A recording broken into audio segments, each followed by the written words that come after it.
Now I'm talking about properties of blood. Blood is never stationary. Blood is always in motion from the heart to the artery and back through the veins. Blood हमेशा flow करता है हमारी body में, कभी भी कहीं रुकता नहीं है और ये हार्ट से आर्टरीज़ की तरफ जाता है प्योर ब्लड। और जब वो सारा यूटिलाइज़ हो जाता है, वहाँ से ऑक्सीजन यूटिलाइज़ हो जाती है, तो वो वापस वेंस के थ्रू इम्प्योर ब्लड वापस हार्ट में आता है, जिससे कि उसे लंग्स में भेजा जा सके पंपिंग करके प्योरीफाई होने के लिए। Colour, the blood is somewhat thick fluid but bright red when taken from an artery और dark red when taken from a vein. तो ब्राइट रेड कलर का प्योर ब्लड होता है, ऑक्सीजनेटेड ब्लड होता है, जो मेनली आर्टरी में मिलता है। वेन्स में इम्प्योर ब्लड होता है, या तो वो डार्क रेड होगा या ब्लूइश पर्पल हो सकता है। Volume, an average adult human has 5 to 6 litre of blood by volume in his body. Taste, salty taste होता है इसका।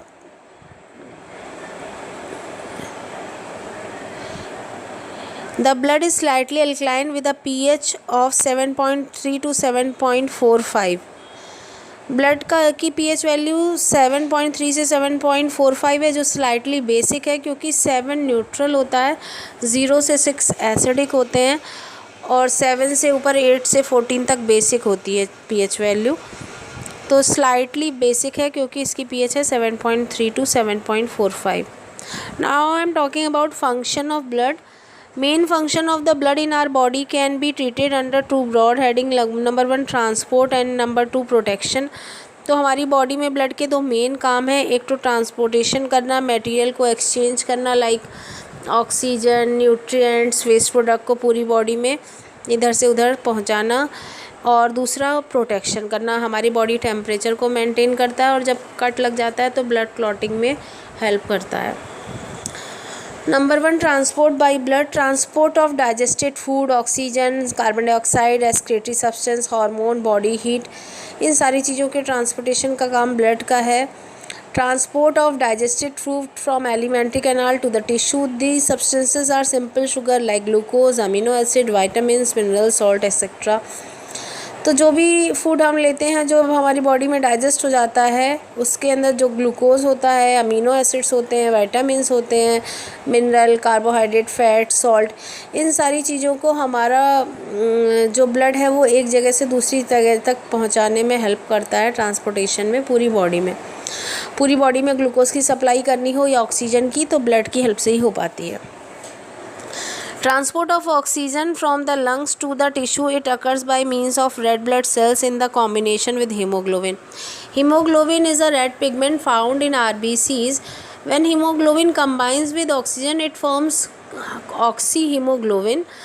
और जब ये ऑक्सीहीमोग्लोबिन बन जाता है ऑक्सीजन इनहेल होने के बाद, तो हमारे हर सेल में, टिश्यू में ये ब्लड जो है वो फ़्लो करता है और ऑक्सीजन की सप्लाई हर सेल को, टिश्यू को दे दी जाती है, जहाँ पर हमारे फूड को बर्न किया जाता है, ऑक्सीडाइज़ किया जाता है with the help of oxygen. और आपको पता ही है कि जब बर्निंग होगी तो कौन सी गैस रिलीज़ होगी, कार्बन डाइऑक्साइड, और कुछ वेस्ट प्रोडक्ट भी बनेंगे लाइक अमीनो एसिड्स की फॉर्म में। तो अब ये हीमोग्लोबिन क्योंकि ऑक्सीजन देके फ्री हो चुका है, इसलिए अब ये कंबाइन करेगा इन वेस्ट प्रोडक्ट के साथ and it forms कार्बो amino haemoglobin. कार्बो amino haemoglobin फिर से हमारे हर सेल टिश्यू में घूमता हुआ जाता है और ये अमीनो एसिड्स वगैरह को दे देता है किडनी में, जहाँ यूरिन फॉर्मेशन होता है, और कार्बन डाइऑक्साइड को वापस हार्ट से होते हुए लंग्स तक लाया जाता है, और लंग्स के बाद इसको हम ट्रैकिया विंड पाइप से नॉस्ट्रल तक लाते हैं और एक्सहेल कर देते हैं, CO2 ब्रीद आउट कर देते हैं। Transport of oxygen from the lungs to the tissue occurs by means of red blood cell in the combination with hemoglobin in the form of an unstable compound, that is oxyhemoglobin, which on reaching the tissue breaks up to deliver oxygen. तो reaction क्या होगी, HB means haemoglobin combines with oxygen and it forms HbO2 means oxyhaemoglobin. Next, transport of carbon dioxide from the tissue to the lungs, it occurs partially in combination with hemoglobin and partially as solution in blood plasma. The liquid of blood is known as blood plasma. Now hemoglobin Hb combines with CO2 and it forms carboamino hemoglobin, that is HbCO2. Blood also transport waste material, excretory material from the tissue to liver, kidney or the skin for elimination or to render them harmless. क्योंकि जो भी toxic या poisonous substances waste product हमारी body में बनते हैं, अगर वो हमारी बॉडी में ही रहेंगे तो हमारे लिए बहुत ही हार्मफुल हैं, हमें डिजीज़ हो सकती है, इवन हमारी डेथ भी हो सकती है। तो बहुत ज़रूरी है कि इनको बॉडी से एलिमिनेट किया जाए, रिमूव किया जाए। ये काम भी ब्लड की हेल्प से ही हो पाता है, क्योंकि ब्लड वेस्ट मटेरियल को भी कैरी करता है और जहाँ जहाँ रिलीज़ करना होता है वहाँ पहुँचा देता है। Distribution of hormone secreted by special gland, endocrine gland directly into the blood. तो पहले बताया था हमने आपको कि ब्लड जो है, जो ग्लैंड्स हैं वो हार्मोन्स को सिक्रीट करती हैं। Hormones are chemicals messengers, they are required for the growth and development of the body. Hormone को सिक्रीट करने वाली दो तरह की ग्लैंड्स होती हैं, number 1 exocrine gland and number 2 endocrine gland. Exocrine gland वो होती हैं जो बाहर की तरफ सिक्रीशन करती हैं, एग्जाम्पल स्वेट ग्लैंड। और जो एंडोक्राइन ग्लैंड होती हैं वो बॉडी के अंदर सिक्रीशन करती हैं। एक्सोक्राइन ग्लैंड हैविंग डक्ट और एंडोक्राइन जो ग्लैंड होती हैं बॉडी के अंदर, उनमें डक्ट नहीं होती, दे आर डक्टलेस। वो डायरेक्टली ब्लड में ही हार्मोन को रिलीज़ कर देती हैं। Just like thyroid gland secretes thyroxine hormone and pancreas secrete insulin hormone into the blood directly. Insulin helps in the control of glucose level in the blood.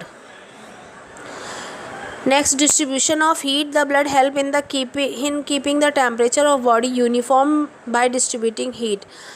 तो पूरी body में क्योंकि blood flow हो रहा है, इसलिए पूरी बॉडी का टेम्परेचर एक सा मेंटेन कर पाता है और इस तरह से हमारी बॉडी के टेम्परेचर को मेंटेन किया जाता है. That is known as homeostasis. Now I am talking about protection by blood. Blood form a clot whether there is a cut in a blood vessel. The clot serve to prevent further loss of blood and the entry of disease causing germs. Its white blood corpuscles means white blood cell protect the body from disease by engulfing bacteria which may have entered the body. तो जो blood है वो कई तरीके से protect करता है. अगर हमारी बॉडी में कहीं कट लग जाता है तो वहाँ पे क्लॉटिंग करता है, ब्लड को कोगुलेशन किया जाता है बाय द फाइबर्स, जिसको अभी आगे देखते हैं हम लोग. और इसके अलावा इसमें कैल्शियम आयन भी हेल्प करता है. आरबीसीज भी एक नेट लाइक स्ट्रक्चर में आरबीसीज भी ट्रैप कर ली जाती हैं फाइबर्स में. फाइब्रिनोजन प्रोटीन होती है वो, तो ब्लड क्लॉटिंग में हेल्प होती है. इस तरह से फर्दर ब्लड लॉस को रोकता है. इसके अलावा हमारा अगर जो ब्लड है WBC होने की वजह से वो disease causing organism like pathogen like virus bacteria इन सब से फाइट करता है. Pathogen means disease causing organism like virus bacteria fungi. इसके अलावा ब्लड में जो WBCs हैं इनकी कोई शेप नहीं है, एमीबॉइड शेप हैं, तो ये बैक्टीरिया को इनगल्फ कर जाती हैं, डाइजेस्ट कर जाती हैं, हज़म कर जाती हैं, जिससे कि कोई भी फॉरेन पार्टिकल मीन्स एंटीजन हमारी बॉडी में जल्दी एंट्री नहीं कर सकता है. हमारा ब्लड एक प्रोटीन बनाता है that is known as antibody which works against antigen. Antigen means any foreign agent. Blood produces antitoxin and antibodies which neutralize the poisonous substance or kill the germ which enter the body. तो blood जो है वो जब किसी toxin means poison के against काम करता है तो हमारी बॉडी में जो एंटीबॉडी बनती हैं एंटीजन मीन्स टॉक्सिन के अगेंस्ट, तो उस एंटीबॉडी को बोलते हैं एंटीटॉक्सिन. और इसके अलावा अगर कोई एंटीजन और कोई अटैक करता है, टॉक्सिन ना हो, कोई अदर चीज़ हो जैसे बैक्टीरिया वायरस, तो उसके लिए जो अगेंस्ट में बनेगी protein that is known as antibody. और ये हमारी बॉडी के इम्यून सिस्टम को बनाती हैं, डिफेंस मैकेनिज़्म को, जिससे कि जो भी फॉरेन पार्टिकल ने अटैक किया है एंटीजन ने, उससे फाइट किया जा सके, उसको ख़त्म किया जा सके, रोका जा सके. Now I am talking about composition of blood. Mainly blood consists of two portions, number 1 plasma and number 2 cellular elements means corpuscles. Plasma is the liquid or fluid part of the blood which constitute 55 to 60% of the blood. तो plasma blood का liquid portion होता है जो लगभग 55 से 60% portion blood का बनाता है. And second one is cellular element like RBC and WBC red blood cells और corpuscles.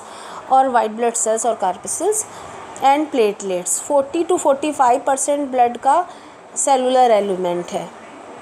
Now I am talking about plasma, the liquid portion of blood. Plasma is a light yellow coloured alkaline liquid है। It mainly consist of 90 से 92% water होता है। इसमें protein 7 to 8% होती है। Inorganic salt 1% होते हैं। बाकी सब्सटेंसेस ट्रेसेस में बहुत ही लेस अमाउंट में प्रेजेंट होते हैं। तो प्लाज्मा लिक्विड पोर्शन है ब्लड का, लाइट येलो कलर का होता है। The inorganic salt mainly include sodium chloride and sodium bicarbonate. Among other substances contained in the plasma are glucose, amino acid, fibrinogen, hormone, urea, etc. Means plasma में एक तो NaCl होता है, sodium bicarbonate होता है, इसके अलावा ग्लूकोज है, हार्मोन है, यूरिया है, NH2CO, NH2, अमीनो एसिड्स हैं, फाइबर्स हैं।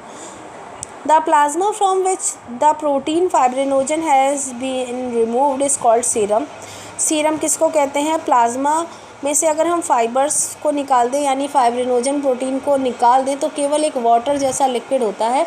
आपने देखा होगा जब आपका कट करके कहीं पे ब्लड गिर जाता है तो उसके चारों तरफ एक वाइट वाटरी लिक्विड होता है, उसके चारों तरफ किनारे किनारे साइड में, वो सीरम है। सीरम को वैसे यूज़ भी किया जाता है ब्लड ग्रुप टेस्टिंग में, और सीरम जो है उसको यूज़ करके ये बता सकते हैं कि किसी का भी ब्लड ग्रुप क्या है, ए है, बी है, ए बी है या ए बी या ओ है।